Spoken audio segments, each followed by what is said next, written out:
EA, the company behind 90% of the microtransaction madness, sports games, and also this. EA Sports. It's in the game. This is going to be a neutral view based off their financial results, their business segments, their strengths and weaknesses. And by the way, this is all based off of their annual reports and quarterly filings. When it comes to brand loyalty, EA sports games are the top dog. But EA has a massive weakness. I'll give you guys a hint. It starts with an L. See if you can figure it out by the time I get to it in the video. Revenue is super exciting. It starts off at $4.8 billion, and you have never seen financial results like this. It goes up, and it also goes down. All that fake energy is probably because you're just sitting down on your couch, looking all depressed, and I want to cheer you guys up. Because laughter is the best medicine. It ends off at $7.6 billion. It's growing, it's stable, it's boring, just the way I like it. Net income is pretty similar. It starts off at $967 million, and it hovers around the billion mark for pretty much the whole 8 years. Wait. What was that? $3 billion? I'm sorry, but what happened here? Well, let's look at the 2020 annual report. When you look, you can see that there's a $500 million little bump up from the previous years, but there's also a $1.5 billion tax benefit. It's related to some real tax shenanigans. They sold IP rights for some of their content to a Swiss subsidiary. Real sneaky. They end off the 2024 fiscal year with $1.3 billion in net income. The revenue can be divided up into two parts. There's the full game net revenue, which is when, let's say, you're buying a game for your PS5 on the PS Store or at Best Buy. That further divides into full game downloads from online stores like Steam and also packaged goods. Those are the physical discs, and they are decreasing year over year. Online sales in 2019 were 49%. By the way, this is the actual physical count of games sold. Then in 2022, it was 65%, and in 2024, it was 73%. It's going up every single year. If you're wondering how I could say 2024 numbers when 2024 isn't even over yet, it's because the fiscal year for a company doesn't have to align with the actual calendar year. Companies can choose when the accounting year starts. For example, for EA, their accounting year starts in the beginning of April and it ends off at the end of March. So the end of March 2024, that's the end of fiscal year 2024. Back to discs, that's good because you don't have to pay for the actual physical printing of the information on a disc. That's called burning, by the way, for my fellow Gen Z. There's no need to get discs actually made and no need to transport to stores. You just click a button and it's downloaded. And the thing is, nowadays, games are just so big, even when you put the disc in the console, you still have to download stuff. So there's no real benefit. Live services, another, is the bulk of the revenue. This is licensing, subscriptions, ads, and every gamer's favorite invention, DLC, downloadable content. This segment is still growing, and if you've ever wondered why every single thing is behind some downloadable content paywall, this is it. Loot boxes are also included in this category, and the majority of the revenue from live services and other is from FC Ultimate Team and Apex Legends. Back to loot boxes for a second, they're quite controversial. A lot of people see them as just gambling for kids. They are banned in the Netherlands, China, and also Belgium. Because when you think about it, it is just gambling. You pay money, either the in-game coins or actual cash from your wallet, and then you open up a loot box. And there's a chance of you getting what you want, or a chance of you winning. It's some pretty controversial stuff. And between loot boxes and DLC, this segment is expected to keep on growing. As a consumer, I don't really know how to feel about this, because I probably wouldn't get Fortnite, Overwatch 2, and also Valorant for free if it weren't for DLC, skins, and also loot boxes. For free-to-play games, I completely understand. Like, add as much DLC as you want. While I was reading the annual report, I came across this. What? How is 172 to 1 even close to reasonable? Read their statement and let them explain it to you.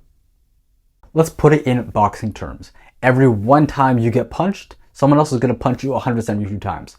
Is that fair? Or let's put it into just the ability to drink water. For every 172 milliliters that Candace gets, you get 1 milliliter. How is that fair? That's not fair or reasonable. In any world, 172 times the median pay is not fair or reasonable. But I can't really do anything about it, so let's move on to the stock performance. I'll mention a snippet of the content that EA has. I'm also going to cover Tencent and Ubisoft. EA has titles like FC24. By the way, they can no longer use FIFA in that because the partnership kind of broke.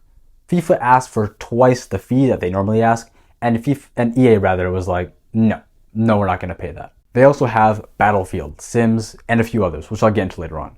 Tencent, has PUBG, League of Legends, COD Mobile, not Call of Duty, the actual game, just on the actual phone. Blizzard, no, Microsoft owns that. Ubisoft has Assassin's Creed, Just Dance 2024. I did not realize that they were making new versions of that because I have not seen it anywhere. Anyway, that brings back to some nostalgia. They also have Rainbow Six Siege. None of these companies were severely injured by the pandemic, and that makes sense. They are a video game company. Everybody's staying inside all day, every day, so you're probably going to play some video games and buy some skins while you're at it too. They hover around the zero mark, but they do pay dividends, and I'm going to get into that in a few seconds. Ubisoft is not doing great. They're at negative 60%. EA ends off at 31%. Tencent is at 54%. And the S&P 500 index, a cut above the rest, is at 129%. Let's open the doors and look at their content library. The most important thing for a video game company. Looking at the ranking for the top 10 games in 2023, EA has 3 of them up on that leaderboard. There is NFL Madden 24, which is in 3rd place. In 9th place, there is Star Wars Jedi Survivor. And in 10th place, there is FC 24. That is replacing their FIFA line. As for the other games that they own Sims, Mass Effect, Need for Speed, Apex Legends, Battlefield, and all the sports ones that you can think of. NBA, NHL. Do I need to continue? They also dip their toes in some mobile games. There is Bejeweled, which is the OG Candy Crush, although slightly refined now. There is the game, which is probably the best game to play when you're on a plane. When you're on a flight, Plants vs. Zombies 2, especially that one. Don't tell me that is not a fire use of your time. EA Sports FC is also a pretty popular game on the App Store, and I haven't played it, so I'm not going to say much. Pause if you want to guess the giant weakness that I mentioned earlier. 3, 2, 1. Licensing. F1 2024, NHL 2024, UFC 5, PGA Tour. A core part of all these games that EA makes is having the actual data and using the likeness of real players in those games. Without it, you lose a core function of the game. And to do that, you need licenses and rights. EA Sports FC 2024 is a bit different because while they can't use the name FIFA anymore, they can still use the actual likeness of players in their game. That is different compared to Super Mega Baseball 4. In that game, they can't use the current players' likenesses. They have to use the retired players' likenesses. And that's just not as good. It does bring into question, would that game be better off if you had current players playing it? Or would it just not be as popular anyway? And the question I want you guys to think about is what happens if EA loses the right to use those players' likenesses in their games? I've been fear-mongering for a little bit, so I do want to balance it out with a little bit of positivity. They do make money from this. All parties involved make money. The league, EA, and also the players. So I don't think anyone wants to see this crash and burn, but one party might get a little greedy and say, hey, I want a bit more of that pie. And the thing is, they could potentially be justified. For example, would Madden be the same if Patrick Mahomes was not in the game? And another major positive is games can kind of just be hammered out. You don't need any real major changes, so that is one plus when making them. And millions of people are definitely still going to buy it. It also does take time to build these games well, and I don't think any of them are super excited to start moving to a new company so they can get a bit more of the pie. Let's do a little SWOT analysis, starting off with strengths. EA has a very strong brand. They can also just pump out games left and right with no real changes, although the thing is, people might get sick of that soon. Money-wise, they make a lot of DLC. As a consumer, I do not like it. I actually hate it, but as a business, it does make quite a bit of money. They're also pretty well diversified among console, PC, mobile games, so they have a dip their toes in every single pool. Weaknesses-wise, licenses are key for a few of their most major brands. Also, they haven't really been making any new games, so there's no real creativity there. While it works now, in the future, people may get sick of playing the same game over and over and over again. Opportunities-wise, if they do make a hit game, that'll sell and that'll sell well. Game sales are moving online, because think about it, you just have to click a button and you download the game instead of going to a store and buying the physical disc. It's just much better for every party involved, and EA also doesn't want to pay for the actual disc too. Also, the video game industry as a whole, there's a lot of growth there. The pie is getting bigger. Threats-wise, rights to IP could just vanish. I've mentioned this over and over again, but I just want you guys to realize how big of a threat this is. Competition-wise, it is super fierce, from big companies to medium companies to some random dude in his mom's basement. They're all competing for the same time. There also is the question of, are loot boxes legal? Because right now, they are legal. But what about 10 years from now, 20 years from now?